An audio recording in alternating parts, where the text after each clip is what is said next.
Ladies and gentlemen, welcome back to the channel. Welcome back to Celtic Transfer Talk, where something exciting has actually happened. We've been waiting a wee while to say this, but Celtic have signed a player.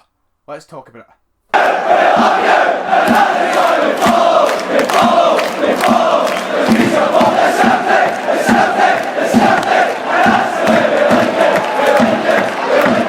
Well, we've actually done it. Let's get right into it. Let's get into talking about the two players we're going to talk about in this video. The first one is someone we've spoke about in the channel now for the last 2 or 3 weeks, and that is AJETI, who has finally been announced as a Celtic player. It's done. It's over the line. Welcome to the club. We have got another striker in, and it's a fantastic piece of news. News we've been waiting for the last week or so, when we've realised, we've sat down and went, you know, we do need another striker, and this was the top target. It seemed from Neil Lennon. This has kind of put to an end the speculation of your Lyle Taylors, you know, your Stephen Fletchers, your Ivan Tonys. All of that's now gone. We've brought in AJETI. It's good to have it finished and done. And I couldn't be more chuffed with the signing. Of course, the big thing that's changed between the last time we spoke about him on the channel and now is the fact the last time we spoke about him, it was meant to only be a loan deal. It was going to be a loan deal with an option to buy for about, I think it was something originally around £4 or £5 million at the end of the season if we liked him. But now he's signed permanently. We've spent £5 million. We've got him on a 4-year contract. He is now our player. We don't need to find ourselves in a situation where, you know, we've had it in the past. We had it with Edouard after his first season. You know, we had it with Patrick Roberts on a couple of occasions. We've got to the end of their seasons and we've went, oh, we're going to lose them. What a shame. We want them back, pay them money, but we can't pay the money. They want to move elsewhere. No, we're not going to have to go through that now. If AJETI's a goal scorer, if he comes in and does what the £5 million is hopefully worth, we don't need to worry about the end of the season and losing out on him, because he is our player and potentially will be the starting striker moving forward the day that Edouard actually leaves the club, because I don't expect Edouard to be here next season. So maybe this is a guy who's going to lead the line for the next few years. The Swiss international. I am very chuffed about this signing. And of course you all know that. You all know the way I've tried to be bigging him up in the last couple of videos he's been brought up. I think this is a really good bit of business by Celtic. Of course, he didn't really succeed at West Ham. The move didn't turn out for the best down there, but he wasn't really given a chance. I think he made something like 8 appearances over the course of the year he was there. David Moyes never really took to him. And West Ham, of course, is a team that's kind of littered with some talent around the park. You know, it's going to be hard to break into a Premier League side with such talent as West Ham. Of course, West Ham didn't exactly hit the heights they should have with the talent they have. They're a consistently underperforming side, I would say. But the fact that we've picked up a player from them, a guy whose past shows that he can be a goal scorer, I'm very happy with this, and I think it's exactly what we need if we want to revert back to that 3-5-2 system that we were using before the Corona break in March. Of course, it's a lot of money to spend. We don't really see Peter Lawwell break the bank too often and spend the likes of £5 million, so it means there is going to be a real big intent for us, I think, to play him week in, week out. I do believe that, you know, we're spending the money to make him a starting player. I think he will be alongside Edouard in the team every week. Why would we pay £5 million to use somebody, you know, sparingly off the bench? I don't see the logic behind that. You think of it, you know, people like Kamala and Griffiths right now must be, you know, giving himself a kick up the backside, thinking, oh God, right, that's me, fell back another bit in the pecking order. You know, they've moved a step down. That we've spent £5 million a strike. You know, we're just off the back of spending £2-3 million on Kamala. Griffiths is someone who's, you know, scored over 100 goals for Celtic. These are players who want a place in the squad, but now they find themselves with even more motivation to improve themselves, which can also work as a good thing, as we all know. So hopefully it does. But Griffiths especially right now must be thinking to himself, is this it? Is this actually it for Griffiths? What do you think? Let me know in the comments. Could it be the end of Lee Griffiths' Celtic career? Of course, the past couple of days we've had the whole volleyball and golly controversy, and a lot of people saying the same things about Lee Griffiths, where they shouldn't be putting on a Celtic shirt again. I think it could potentially be the end of his Celtic career. I don't like to say stuff like that, and I feel like I've been harsh on Griffiths before on the channel, and I feel like I've came a long way since and learned to, you know, pick up a lot more of a liking to him.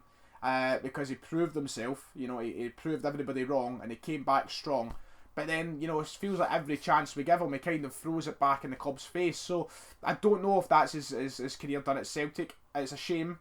I hope he does get a chance in the team at some point, perhaps. But right now, you really don't see any way into that team for him with Edouard, Kamala, and now AJETI ahead of him. I don't really know where his place now is in the team. Of course, he's got a lot to prove to the manager. He's got a lot to give back. And we move on from there. But I mean, in terms of the signing, A very good bit of business from Peter Law, and hopefully it's not the end of it. Hopefully we now look at the transfer window, we get ourselves a centre half in, we get a full back in, we get a winger in. If we get 3 of those positions, then we find ourselves in a very good place, a very comfortable place for the rest of the season. Just for a bit more context before we move on, so you have a better idea of AJETI the player. 21 goals scored in the 18-19 season between all the Swiss competitions and the Champions League qualifying stages, and 17 I believe the season before, so we're looking at very impressive goal scoring records. Of course, Switzerland, probably a higher standard of football in their league than over here, so he knows how to put it in the back of the net, and that is exactly what we're needing. So very well done, Celtic. Looking forward to seeing AJETI play, and hopefully it's a more ruthless attacking style we'll be seeing over the next few weeks. The final piece of news we're going to talk about in today's video is one that has really excited me. It's one that's grabbed my attention. I'm sure you've seen all the talk on Twitter and such, perhaps the newspapers as well this morning. That's apparently that Celtic and Neil Lennon have held some sort of discussion with Shane Duffy and potentially a move to him for him to Celtic. This transfer window would be a fantastic sign, I think. I think someone who has been a standout player for Brighton in the Premier League over the past couple of seasons, a really strong centre back, and I would love to bring him in.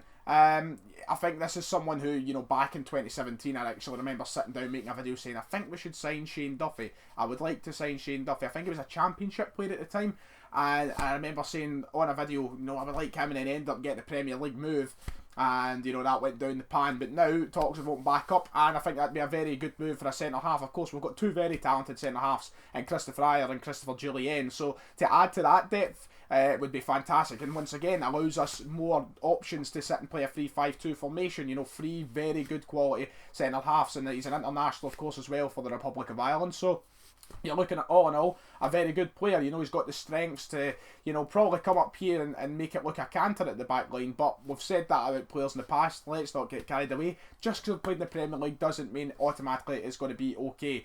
But Shane Duffy, a man who has been, looked at, I think, by a few clubs in the Premier League this season. I believe there's a race for him between the likes of West Brom, a couple, maybe one of the other, I think maybe Fulham, and a couple other sides in the lower half of the English Premier League. Look, I would love to see him come to Celtic, choose a chance to play some Champions League football, be part of a historic 10 in a row. But it's a big ask, to leave Premier League money to come up north to play against weaker opposition, you could say.